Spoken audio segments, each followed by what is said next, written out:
सब कहते हैं और शास्त्रों में भी लिखा हुआ है कि गृहस्थ आश्रम सर्वश्रेष्ठ आश्रम है और इससे हम भगवत प्राप्ति जल्दी कर सकते हैं। तो ऐसा मतलब क्यों है? मतलब इसमें आपसे विस्तार में प्रकाश पाना चाहता हूँ, क्योंकि ये दास शरीर से बड़ा पुत्र है और पिताजी काम से बाहर रहते हैं तो बहुत सारे कार्य करने पड़ते हैं और रिश्तेदार वगैरह से भी मिलना पड़ता है। तो आज तक मैंने इतना देखा है, कभी मतलब किसी गृहस्थ को नहीं देखा है जिससे ये भाव मिले कि ऐसे तरीके से जीवन निर्वाह करने से आगे हम भगवत प्राप्ति कर सकते हैं, मतलब इस माइंडसेट से। क्योंकि उन लोग का माइंडसेट एक ही रहता है कि जितना भी पैसा कमाना है सब अपने परिवार, जो 4 जने 5 जने का परिवार है, उसी में सब इन्वेस्ट हो और बाकी समाज या किसी भी प्रति हमारा कोई कर्तव्य नहीं है। तो इस पे आपसे थोड़ा विस्तार में प्रकाश पाना चाहता हूँ।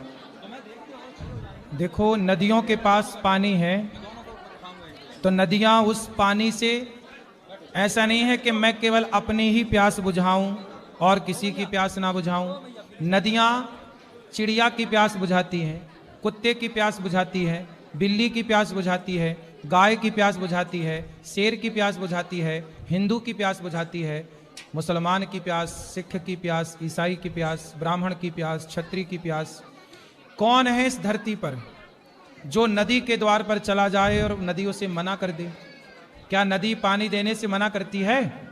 जैसे गंगा केवल अपनी प्यास नहीं बुझाती, संसार के प्रत्येक जीव जंतु, प्रत्येक प्राणी की प्यास बुझाती है। वो समाज के लिए जीती है। जैसे पेड़ अपना फल स्वयं कभी नहीं खाता, उसका हर फल समाज के लिए समर्पित होता है।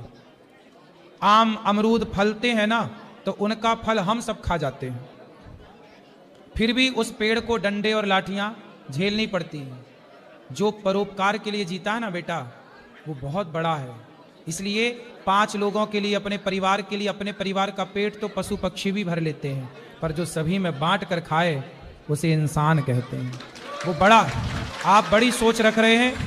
ये दास अनिरुद्ध भी देखो आपकी तरह सोचता है कि सब खाएं, सबका पेट भरे, सबकी प्रसन्नता में ही हमारी प्रसन्नता है। हम भी अपना ही पेट भरते। गौरी गोपाल में ये सारी सेवाएं चल रही हैं, ये सारी सेवाएं हम ना करते तो, लेकिन हमारी अंतरात्मा कहती है नहीं, ये मानव शरीर बार बार ना मिलेगा। तिजोरियां भरने के लिए मनुष्य हम नहीं बने, पैसे कमाने के लिए मनुष्य नहीं बने। मिला है शरीर, आओ सेवा करके लूटते हैं। क्या लूटते हैं? राम नाम की लूट है। लूट सके तो लूट, सेवा की लूट है। लूट लो, सेवा करके कर लो अपने आप को अमर, पालो भगवान को। हमने यज्ञ करके, जप करके, तप करके तो भगवान को नहीं पाया, लेकिन सेवा के बल पर भगवान को जरूर पाएंगे, ये मेरा अटल विश्वास है।